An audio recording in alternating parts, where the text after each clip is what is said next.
आप हमारे साथ चाहे कुछ भी करिए, चाहे हमारे साथ बलात्कार करिए, चाहे हमारा शोषण करिए, कुछ भी करिए, लेकिन मैं आपको न पति मानती हूँ न आप हमारे पति हो। क्यों कि मैं इस शादी को नहीं मानती। उस समय मैं जब सोच गई कि जब इतना सब कुछ मेरा लूट ही गया, सब कुछ मेरा लूट गया, मैं बर्बाद हो गई, तो फिर अब मैं किस चीज़ का गुहार लगाऊं।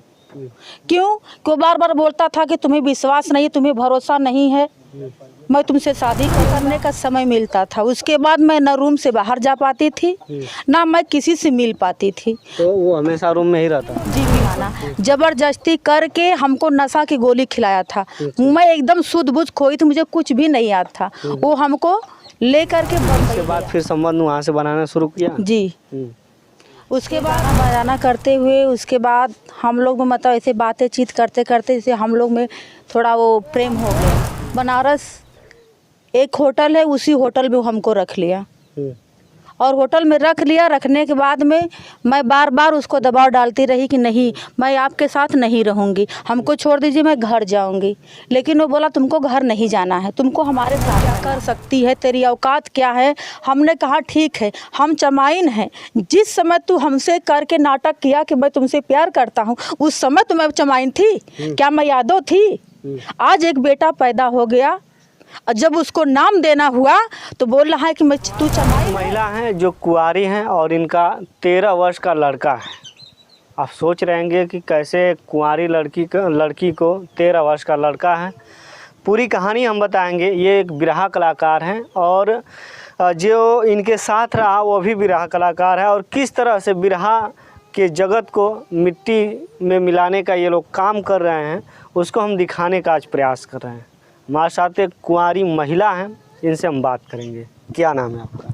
मेरा नाम कुसुम राज है। अच्छा। क्या करती थी आप? पहले गाती ही थी? पहले से मैं 2003 से गा रही हूँ। अच्छा। उससे कब मुलाकात हुआ आपसे? 2008 में। 2008 में मुलाकात हुआ। किस रूप में मुलाकात हुआ उससे? यही मतलब कार्यक्रम के दौरान हमसे उससे मुलाकात हुआ। उसके बाद हम लोग साथ में गाना बजाना शुरू कर दिए। फिर गाना बजाना करते हुए उसके बाद हम लोग में मतलब ऐसे बातें चीत करते करते जैसे हम लोग में थोड़ा वो प्रेम हो गया। फिर कैसे बातचीत शुरू हो गई आप लोगों में? यही गाना बजाना करते करते मोबाइल द्वारा हम उसके हमारे बीच में मतलब बातें चीतें होने लगी और बातचीत होते होते कहानी प्रेम तक पहुंच गई। उसके बाद तो आपने जब प्रेम तक पहुंची तो आपने यह जानने का प्रयास किया कि हमारी तरफ भी देखा ना, जब कहानी प्रेम तक पहुंच गई तो आपने जानने का यह प्रयास किया कि आखिरकार वो कौन सा बिरादर है, और वो जानने का प्रयास किया कि आप कौन सी बिरादर हैं? मैं जानती थी कि वो यादव था और वो भी जानता था कि हरिजन है, जात की चमाइन है। लेकिन फिर भी बोला कि चलिए कोई बात नहीं, हम लोग कलाकार हैं, हम लोग के अंदर कलाकारों के अंदर जातवाद का बात नहीं होता है। उसके बाद ऐसे करते करते 2009 में वो हमको बहाना बना करके बोला कि हमारे साथ रिकॉर्डिंग करना है। बहाना बना करके अपने साथ में वो हमको लेके गया और बोला कि मैं तुमसे शादी करूँगा। अच्छा। जैसे ले जाने से पहले आपसे और उससे जब प्रेम की बातें हो रही थी तो उस समय कुछ संबंध बना आपसे? नहीं, बिल्कुल नहीं, कोई संबंध नहीं था तब। जब वो हमको लेके गया रिकॉर्डिंग के बहाने और रिकॉर्डिंग भी नहीं किया, उसके बाद बोला कि हम तुमको यहाँ पे लेके आए हैं शादी करने के लिए। हमने बोला कि शादी इस तरह होती है? शादी करना है तो सबको मान मर्जी से शादी होती है। आप शादी करना चाहते हैं अपने परिवार को बुलाइए, मैं भी अपने परिवार को बुलाऊंगी। तो बोले कि हमको आपको साथ में रहना तो परिवार क्या करेगा। उसके बाद में वो हमको बनारस एक होटल है, उसी होटल में हमको रख लिया और होटल में रख लिया। रखने के बाद में मैं बार बार उसको दबाव डालती रही कि नहीं, मैं आपके साथ नहीं रहूँगी, हमको छोड़ दीजिए, मैं घर जाऊँगी। लेकिन वो बोला तुमको घर नहीं जाना है, तुमको हमारे साथ रहना है। उसके बाद वो हमको छोड़ करके उसी होटल में अपने घर चला आया और होटल मालिक से भी बोल दिया कि कितना भी चिल्लाए, चीखी चिल्लाए, कुछ भी करे, लेकिन दरवाज़ा मत खोलना जब तक मैं नहीं आऊँगा। अच्छा। होटल के कमरे में आपको बंद कर दिया? जी। तो कितने दिन बंद रखा था? वहाँ पे हमको करीब 3 महीना रखा था। 3 महीने बंद रखा था? जी। अच्छा, जैसे कि पहली बार जब वो लेके गया जी जी। तो फिर दोबारा कितने दिनों के बाद वो वापस चला आया आपको छोड़ के? 2 दिन तक हमको रखा था, 2 दिन के बाद वो हमको छोड़ के चला आया अपने घर। अच्छा, तो 2 दिन में आपसे शारीरिक संबंध बनाया था? नहीं बनाया था। उसके बाद जब हमारे घर 2 दिन के बाद जब वो वापस चला आया तो आपको वहीं होटल में बंद कर दिया? जी। तो दरवाजा बंद किया, लॉक कर दिया? हाँ, बाहर से लॉक किया था। तो खाना पीना कैसे खाती थी? खाना पीना उसके जब वो 2 दिन बाद गया तब अपना खाना वाना हमको मिला। अच्छा, 2 दिन तक आप भूखी थी? बिल्कुल भूखी थी जी। अच्छा, तो आप फिर बोली नहीं किसी से? मैं बोल के क्या करती, मेरी आवाज़ें कोई नहीं सुन रहा था। बाहर से दरवाज़ा लॉक किया था, मैं उस दरवाज़ा भी पीटती थी तो कोई भी नहीं सुनता था। तो यानी कि 2 दिन के बाद ये गया, फिर क्या हुआ? जब 2 दिन के बाद गया तो मैं एकदम परेशान थी, बहुत रो रही थी कि हमको हमारे माँ बाप के घर छोड़ दीजिए, हमको मत परेशान करिए, हमको मत यहाँ रखिए। लेकिन वो नहीं माना, बोला कि हम तुमसे शादी करेंगे और हम लोग साथ में रहेंगे। उसके बाद ये शादी का झांसा दे करके हमको 3 महीना उसी होटल में रखा था।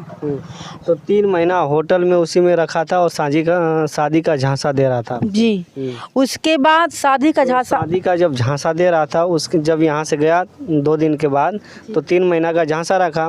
उसके बाद कब से आपसे शारीरिक संबंध बना रहा था? शारीरिक संबंध बनाया करीब उसके यहाँ से ले जाने के करीब 1 महीने बाद वो हमको लेके गया और बाबा विश्वनाथ के मंदिर में हमसे शादी किया। लेकिन मैं उस शादी को नहीं मानती हूँ। अच्छा, बाबा विश्वनाथ के मंदिर में लेके गया और शादी किया? जी, लेकिन मैं उस शादी को नहीं मानती हूँ। शादी से पहले आपसे कोई संबंध नहीं था? नहीं मानती हूँ। किस लिए नहीं मानती हूँ कि मैं उस शादी के खिलाफ थी, उसमें हमारी मर्जी नहीं थी, क्योंकि हमारे माँ बाप भी नहीं थे, हमारे परिवार वाले नहीं थे, तो मैं उस शादी को नहीं मानती हूँ। उसके बाद वो ज़बरदस्ती आया हमको लेकर के और फिर उसी होटल में हमको रखा। उसी होटल में हमको मारने लगा, पीटने लगा कि अब तुम अगर यहाँ से बाहर निकलोगी तो तुमको जान से मार देंगे। नहीं तो जब शादी करके आप गई वहाँ से तो होटल में लेके गया डायरेक्ट, हैं? तो आपने नहीं बोला कि हमको घर लेके चलो? मैंने बिल्कुल बोला, लेकिन वो हमको आने ही नहीं दिया। तो जिस दिन शादी हुई उसके बाद फिर संबंध वहाँ से बनाना शुरू किया? जी। उसके बाद वो हमको उसी जगह से प्रताड़ित करना शुरू कर दिया कि हम तुमको घर नहीं जाने देंगे, तुमको इसी जगह रहना है। मैंने बहुत कोशिश किया, ना हमारे पास मोबाइल था, ना हमको उतना जानकारी थी, क्योंकि उस समय मेरी उम्र करीब 14-15 साल की मैं थी। हमको कोई चीज़ की जानकारी नहीं थी कि हमको यहाँ से कहाँ जाना है, कैसे मैं अपने घर जाऊँ, कैसे मैं किसी से संपर्क करूँ। इतना वो हमको पाबंदी में बना के रखा था कि हमको कोई चीज़ की जानकारी नहीं थी। उसके बाद मैं सारे अच्छा, किस होटल में आप लोग थे? बनारस कैंट एक न्यू कपूर गेस्ट हाउस है, उसी होटल में हमको रखा था। अच्छा, कितने महीने टोटल हो गए तब तक? करीब 3 महीने तक वो हमको रखा था। अच्छा, 3 महीने तक। जी। उसके बाद फिर क्या हुआ? उसके बाद फिर वो हमको बोला कि तुमको बॉम्बे चलना है। मैं बोली कि मैं क्यों? बॉम्बे क्योंकि कहा कि बोला कि तो कार्यक्रम लगा है। मैं बोली कि मैं कहीं भी नहीं जाऊंगी, हमको घर पहुंचा दीजिए। पहले घर जाना है? हाँ, हमको घर जाना है, हमारे बाप मातारी से मिलवा दीजिए, तो उसके बाद आप जो कहोगे मैं मानूंगी। लेकिन वो नहीं माना, जबरदस्ती करके हमको नशा की गोली खिलाया था। मैं एकदम शुद्ध बुद्ध खोई थी, मुझे कुछ भी नहीं याद था। वो हमको ले करके बम्बई गया। बम्बे गया, वहाँ करीब 2-2.5 महीना हमको रखा था। वहाँ से ले करके फिर जब आया दोबारा 2-2.5 महीने तक रखा था? जी। फिर वहाँ से 2-2.5 महीने तक तो दवा नहीं खिलाया होगा? नहीं। तो उस समय आपका जब होश था तो किसी पुलिस स्टेशन में चला जाना चाहिए या वहाँ से कहीं दूसरे जगह चला जाना चाहिए, चाहे घर आने का प्रयास करना चाहिए, क्यों नहीं आने का प्रयास? बिल्कुल प्रयास किए, क्योंकि वहाँ बॉम्बे के शहर में ना हम एकदम बिल्कुल अनजान थी। वहाँ पर भी ना जाने वो किसके पास हमको रखा था कि वहाँ पर भी सिर्फ हमको बाथरूम करने का समय मिलता था। उसके बाद मैं ना रूम से बाहर जा पाती थी, ना मैं किसी से मिल पाती थी। तो वो हमेशा रूम में ही रहता? जी बिल्कुल था। तो मैं कैसे पुलिस स्टेशन जाती, मैं कैसे लोगों तक अपनी गुहार लगाती, मैं इसी मजबूरी में फंसी थी। फंसते फंसते फिर वो दोबारा हमको लेकर के गाँव आया बनारस। उसके बाद हमको रूम लेकर के भाड़ा पर रहने लगा। बनारस, वो मुंबई से बनारस आया तो उस समय भी दवा खिलाया था आपको? नहीं, उस समय नहीं खिलाया था। उस समय तो भागने का प्रयास या जो है कि वहाँ पे पुलिस भी रहती है स्टेशन पे या RPF रहती है, उससे तो कहना चाहिए आपको। उस समय मैं जब सोच गई कि जब इतना सब कुछ मेरा लूट ही गया सब कुछ मेरा लूट गया, मैं बर्बाद हो गई, तो फिर अब मैं किस चीज़ का गुहार लगाऊं? क्यों? वो बार बार बोलता था कि तुम्हें विश्वास नहीं, तुम्हें भरोसा नहीं है, मैं तुमसे शादी करूंगा। उसके बाद मैं भी विश्वास करने लगी कि चलिए ठीक है, दुनिया में सारे लोग प्यार मोहब्बत करते हैं, ऐसी कोई बात नहीं है। लेकिन मैंने उस पर भरोसा करके अपनी ज़िंदगी बिताने लगी। तो कितने साल आप उसके साथ रहे? उसके साल करीब मैं 2009 से लेकर के 2014 तक थी। अच्छा, 2009 से लेकर 2014 तक। उसके बाद फिर इतने दिनों तक आप लोग रूम लेकर रहती थी? जी। और फिर भी मैं साथ में रहती थी, लेकिन मैं एक ही बार बार दबाव डालती थी कि आप हमसे शादी कर लो, हमसे कोर्ट मैरिज कर लो। मैं इस शादी को नहीं मानती हूँ। हमसे जब तक आप कोर्ट मैरिज नहीं करेंगे, जब तक हमारे माँ बाप को नहीं बुलाएंगे, तब तक मैं ना आपको पति मानूंगी, ना आपको जो है कि इस शादी को मानूंगी। आप हमारे साथ चाहे कुछ भी करिए, चाहे हमारे साथ बलात्कार करिए, चाहे हमारा शोषण करिए, कुछ भी करिए, लेकिन मैं आपको न पति मानती हूँ, न आप हमारे पति हो। क्यों? कि मैं इस शादी को नहीं मानती हूँ। जब तक आप नई शादी करोगे हमसे कोर्ट मैरिज तक, तब तक मैं इस शादी को नहीं मानूंगी। उसके बाद रहते जब 2011 में जब मैं प्रेग्नेंट हुई, तब पर भी मैं गुहार लगाई कि देखिए अब तो मैं माँ बनने वाली हूँ, कम से कम आप हमसे शादी कर लीजिए।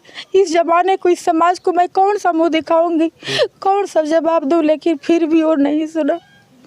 मैंने एक बेटे का जब जन्म दे दिया। अच्छा, कितने में? 2012 में? नहीं, 2011 में। 2011 में मैं अपने पहले पूछ लीजिए मुँह, उसके बाद बोलिए। जब मेरा बेटा हुआ, फिर भी मैं उससे बोली कि अब तो मेरा बेटा हो गया है, अब भी तुम मुझसे शादी कर लीजिए। लेकिन जब वो बेटा का नाम सुना कि तुम बेटा हो गया है, तब से वो हमको और प्रताड़ित करने लगा। नहीं, बेटा हो गया तो उसको पता नहीं था कि बेटा हुआ था? नहीं, उसको नहीं पता था, क्योंकि वो हमारे पास उस समय नहीं था।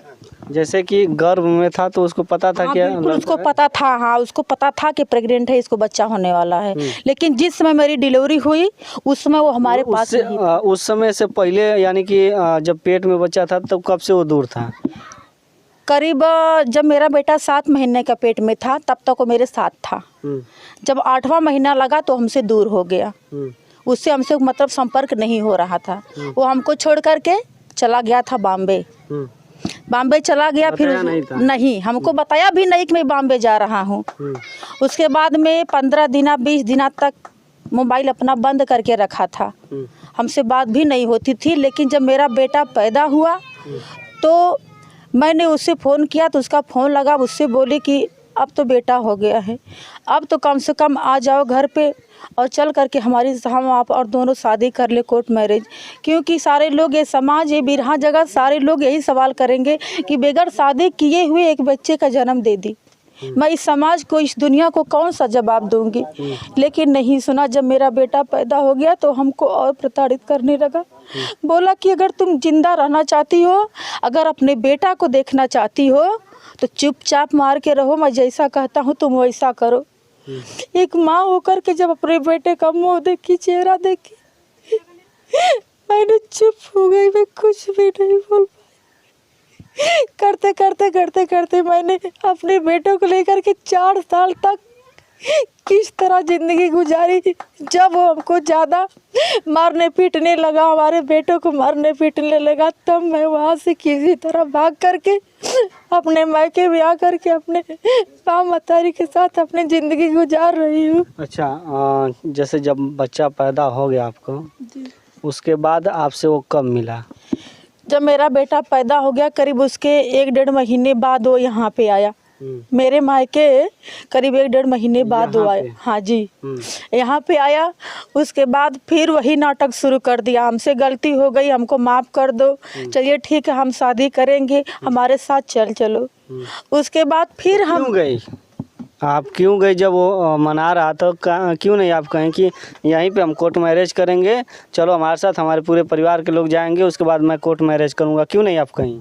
मैंने बिल्कुल कही, और उसको लेकर के मैं चंदवा थाने पे भी गई थी।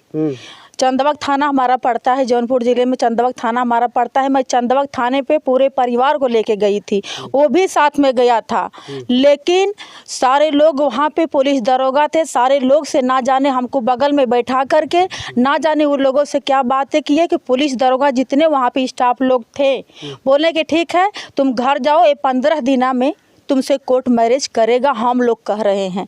15 दिन क्या इतने महीने बीत गया, लेकिन वो हमसे कितने साल अब बीत गए हैं टोटल? करीब इस समय तो हो गया होगा कम से कम 7 साल। 7 साल में एक बार भी वो फ़ोन नहीं किया, चाहे मिलने के लिए नहीं आया? नहीं, बार बार वो बस खाली यही धमकी देता था। मैं जब भी उसको कॉल करती थी तब भी धमकी देता था कि तुम अगर हमसे मिलोगी दोबारा तो तुमको जान से मार देंगे, तुम्हारे बेटों को जान से मार देंगे, तुम जहाँ भी जाओगे गाने के लिए वहाँ पर भी हम तुमको जा कर के गोली मारेंगे। बार बार हमको बहुत धमकियाँ देता था। हमारे माँ को गाली दिया, हमारे बाप को गाली दिया, चमाइन है क्या कर सकती है, तेरी औकात क्या है। हमने कहा ठीक है हम चमाइन हैं, जिस समय तू हमसे करके नाटक किया कि मैं तुमसे प्यार करता हूँ उस समय तो मैं चमाइन थी क्या, मैं यादव थी? आज एक बेटा पैदा हो गया और जब उसको नाम देना हुआ तो बोल रहा है कि मैं तू चमाइन है। यही बार बार हमको बोलने लगा कि तू चमाइन है, तेरी औकात क्या है, तू क्या कर सकती है। हमने कहा ठीक है हम चमाइन, हम कुछ भी नहीं कर सकते हैं। फिर मैं अपने बेटा को लेकर के दोबारा चंदवक थाने पे गई, लेकिन वहाँ पर भी मेरा कोई सुनवाई नहीं हुआ। केराकत कोतवाली तक गई, वहाँ भी मेरा कोई सुनवाई नहीं हुआ। मैंने जौनपुर न्यायालय तक गई, लेकिन वहाँ पर भी मेरा कोई सुनवाई नहीं हुआ। आज मैं इतनी मजबूर हूँ एक बेटा लेकर के कि आज राजेश यादव गायक मेरी ज़िंदगी को तबाह कर दिया कि मैं कहाँ जाऊँ, कैसे जाऊँ, अपने बेटे को जिलाऊँ। मैं इतना मजबूर हूँ। आज पूरे समाज से, पूरे बिरहा जगत से मैं हाथ जोड़ कर के यही कहती हूँ कि हमको न्याय चाहिए, ऐसे इंसान को सज़ा दीजिए कि फिर दोबारा ऐसा कोई भी इंसान किसी के साथ न करे। मैं यही कहना चाहती हूँ। एक बार फिर से इनका परिचय ले लेते हैं, उसके बाद वीडियो समाप्त कर। क्या नाम है आपका? मेरा नाम कुसुम राज है। कुसुम राज के नाम से आप बिरहा भी गाती हैं? जी। अच्छा, बिरहा कलाकार हैं और वो अभी बिरहा कलाकार हैं? जी। क्या नाम है उसका? उसका नाम है राजेश यादव, ग्राम मदनावीर, पोस्ट रामपुर, जिला कैथौर और जो थाना चोलापुर, वहाँ के वो रहने वाला है।